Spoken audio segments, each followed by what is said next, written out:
Dideploy agad sa West Philippine Sea at handa ng pumalag laban sa China. Yan agad ang misyon ng dalawang armadong barkong pandigma ng Philippine Navy.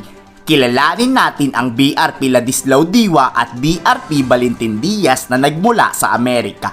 Maliit man ang mga barkong panggera ng Pilipinas, pero grabe naman ang bilis ng galaw nito pagkaharap na ang mga kalaban. Kaya ayon sa Philippine Navy, huwag binabasta-basta ang bagong patrol ship ng ating kasundaluhan dahil talagang papaulanan ka neto ng bala.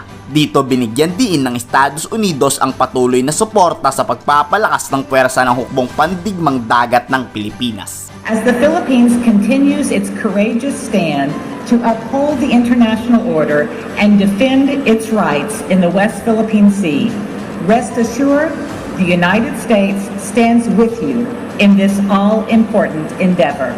Hindi dapat puro salita na lang ayon kay Defense Secretary Gibo Teodoro. Dapat samahan daw ng aksyon ang paglaban sa ating sariling karagatan. Wala tayong laban kung puro bibig lang ang basihan natin. Dapat anya minsan gumamit ng dahas kung kinakailangan.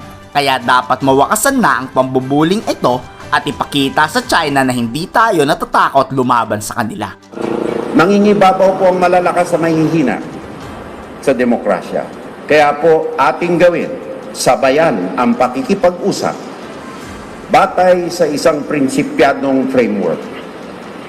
Sa likod nito, sabayan natin ng katatagan ng ating bansa, katatagan ng ating hukbong sandatahang lakas ng Pilipinas. Ngunit isa pa sa napakalaking tanong sa isipan ng mga tao, papaano na lang kung may mangyari talagang banggaan doon?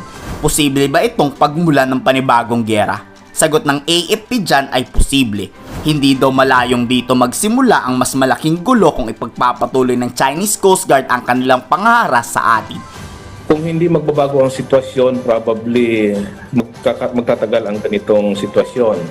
But we'll see how it will develop later on, because right now, what we are seeing is the mounting pressure against China because of their illegal and offensive actions in West Philippine Sea that is harming other people. Nasermonan rin ni Defense Secretary Gibo Teodoro ang Chinese ambassador na kahit anong gawin daw ng bansa nilang China, alam ng buong mundo kung sino talaga ang nagsisinungaling at nagsasabi ng totoo. To me, irresponsible behavior on the part of the Chinese Coast Guard.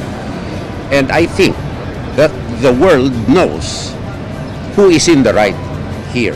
Painit ng painit ang tensyon sa West Philippine Sea. Pero what if talaga kung magpang-abot kayo?